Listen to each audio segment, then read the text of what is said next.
తూర్పుగోదావరి జిల్లా గోకవరం మహిమలతో ప్రసిద్ధిగాంచిన అమ్మవారిగా గద్దెలో వెలిసిన కనకదుర్గమ్మ అమ్మవారిని భక్తులు పూజిస్తారు. ఇలాంటి దుష్టశక్తులు ఆవహించిన అమ్మవారి సన్నిధికి వెళ్తే వెంటనే భక్తులను వద్ద పారిపోవాల్సిందే. ప్రధాన రహదారిని ఆనుకుని ఉన్న ఈ కనకదుర్గమ్మ అమ్మవారిని ప్రతినిత్యం ప్రయాణికులు తమ ప్రయాణాలు చక్కగా సాగాలని మొక్కుకున్నారు.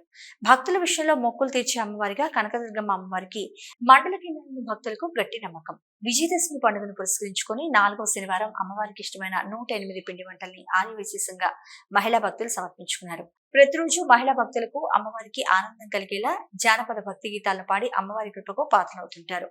విజయదశమి 9 రోజులు అమ్మవారికి కుంకుమ పూజలు, హారతులు ఉంటాయి.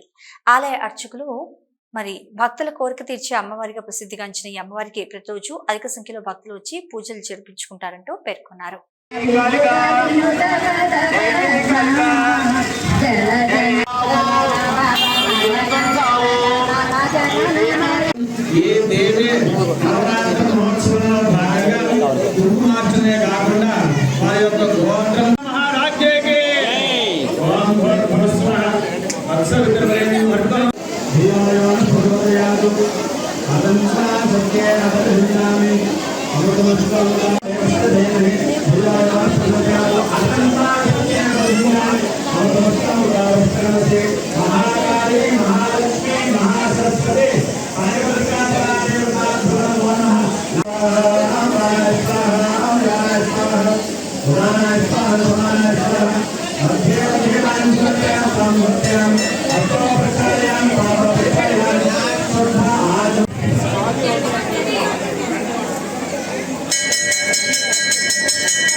साधिके शरण्ये त्र्यंबके देवी नारायणी नमोस्तुते।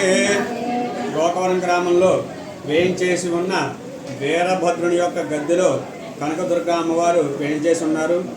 దేవీ నవరాత్రుల మహోత్సవ భాగంగా ఈ రోజునాడు అన్నపూర్ణాదేవి అలంకారం చేయబడింది.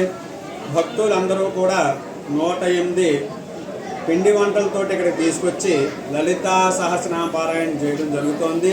కావున 7 మంది భక్తులు కూడా విచ్చేసి అమ్మవారి పూజల్లో సేవలో కొలువై తీరి ఉన్న కనకదుర్గ అమ్మవారి కృపకు పాత్రలు కాగరని మనస్ఫూర్తిగా కోరుకుంటూ ఇక్కడ పూజారి గారు ఉన్నారు, వెంకటకృష్ణ ఆంజనేయ శర్మ గారు, ఆయన పూజలు జరిపించబడుతోంది.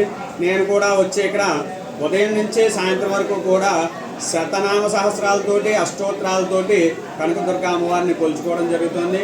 అలాగే ప్రతిరోజు కూడా ఒక్కొక్క దంపతుల చేత ఇక్కడ పూజలు నిర్వహించబడుతున్నాయి. కాబట్టి కావున సరస్వతీదేవి యొక్క అలంకారం రోజునాడు అందరూ చిన్నపిల్లలందరూ కూడా వచ్చి పూజలో పాల్గొని అమ్మవారి కృపకు పాత్రగాలని కోరుకుంటున్నాం, మనస్ఫూర్తిగా కోరుకుంటున్నాం. 108 పిండి వంటలు అనేది అమ్మవారికి ప్రతిరోజు కూడా ఒక్కొక్క రోజు ఒక్కొక్క ప్రసాదం ఇవ్వడం జరుగుతుంది. కానీ మన వైశ్యాసు సోదరీమణులందరూ కూడా అలా కాకుండా ఈవేళ ఒక్క పూటకే 108 పిండి రకాలతోటి అమ్మవారిని సేవించడం జరిగింది. కావున 7 మంది భక్తులు కూడా అమ్మవారు అందరినీ చల్లగా చూడాలని, అమ్మవారి చల్లని కంటి చూపు వాళ్ళందరి మీద పడాలని మనస్ఫూర్తిగా కోరుకుంటున్నాం. జై బోలో మాతా మహారాజ్ఞకి, జై బోలో మాతా మహారాజ్ఞకి. దేవీ నవరాత్రుల సందర్భంగా ఈరోజు అమ్మవారిని అన్నపూర్ణాదేవిగా అలంకరించుకుని ఆమెకు 108 రకాల పిండి వంటలతో నైవేద్యం సమర్పించుకున్నాం. మనందరికీ కూడా అన్నపానాదులకు లోటు లేకుండా ఉండాలని, అందరినీ చల్లగా చూడాలని, గ్రామం అంతా సుభిక్షంగా ఉండాలని, పాడి పంటలకు లోటు లేకుండా ఉండాలని అమ్మవారిని ఈ విధంగా కొలుచుకుని ఊరందరం కలిసి 108 రకాల పిండి వంటలు అమ్మవారికి సమర్పించుకోవడం జరిగింది. ఈ విధంగా మొత్తం మహిళా భక్తులందరూ కూడా తనకు తోచిన విధంగా ప్రతి ఒక్కళ్ళు ఏదో ఒక పిండి వంట చేసి తీసుకొచ్చి అమ్మవారికి సమర్పించుకున్నాం. ఈ విధంగా చేయడం వల్ల మాకు చాలా ఆనందంగా ఉంది. మొత్తం ఇక్కడ ఈ దుర్గాదేవిని గద్దె దగ్గర నిలబెట్టుకుని చాలా ఏళ్ళబట్టి అందరం ఇలాగే చేసుకుంటున్నాం. చాలా ప్రత్యేకంగా జరుగుతుంది ఇక్కడ అంతా బాగానే. మహిమగల తల్లి ఈ తల్లిని ఏం కోరుకున్నా మనకి అన్నీ నెరవేరుతాయి అనే ఒక ప్రసిద్ధి కూడా ఉంది. ప్రతి శుక్రవారం ఇక్కడ లలితా సహస్రం పారాయణం చేయడం జరుగుతుంది. పౌర్ణమి నాడు కూడా వచ్చి ప్రత్యేకంగా లలితా సహస్రం పారాయణం అన్నీ చేస్తారు ఇక్కడ. మనకి ఈ విధంగా అన్ని విధాలుగా ఆ తల్లి అందరినీ చల్లగా చూడాలని ఈ విధంగా చేసుకుంటున్నాం.